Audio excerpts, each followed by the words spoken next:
విజయవాడ వరద ప్రభావిత ప్రాంతాలలో ముస్లిం ఐక్యవేదిక రాష్ట్ర అధ్యక్షులు జాఫర్ పులి, చిత్తూరు జిల్లా ప్రధాన కార్యదర్శి ఇడయతుల్లా, తిరుపతి జిల్లా అధ్యక్షులు నిజాముద్దీన్, అన్నమయ్య జిల్లా అధ్యక్షులు మజూం బలి, విజయవాడ ముస్లిం ఐక్యవేదిక సభ్యులు పర్యటించి వరద సహాయక చర్యలు చేపట్టారు.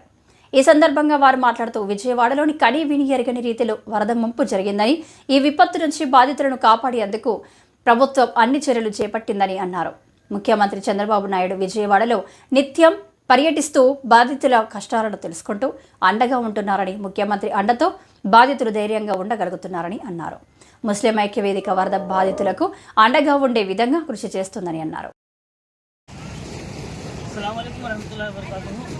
వారం రోజులుగా కురిసినటువంటి అకాల వర్షాల వల్ల రాజధాని ప్రాంతమైనటువంటి విజయవాడలో మునుపొన్నెలు లేని విధంగా సంబంధించినటువంటి అకాలమైనటువంటి వరదల్లో ఈరోజు చూస్తుంటే ఇక్కడ దృశ్యాలు హృదయ విచారకంగా ఉంది. ముఖ్యంగా విజయవాడ జనజీవనం స్తంభించి అదేవిధంగా చాలా ప్రాంతాలు సగానికి పైగా 70% మొత్తం నీట మునిగి ఇక్కడ ప్రజలందరూ కూడా నిరాశ్రయం రావడం చాలా బాధాకరమైన విషయం.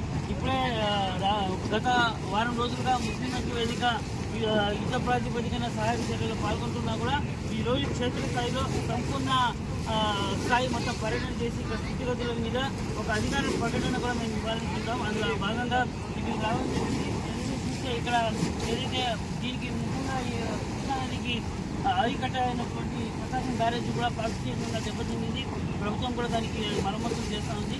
ఇదే విధంగా ఈరోజు మొత్తం సమస్త పర్యటన ఉంటుంది. పర్యటన తర్వాత అధికార ప్రకటన ఉంటుంది.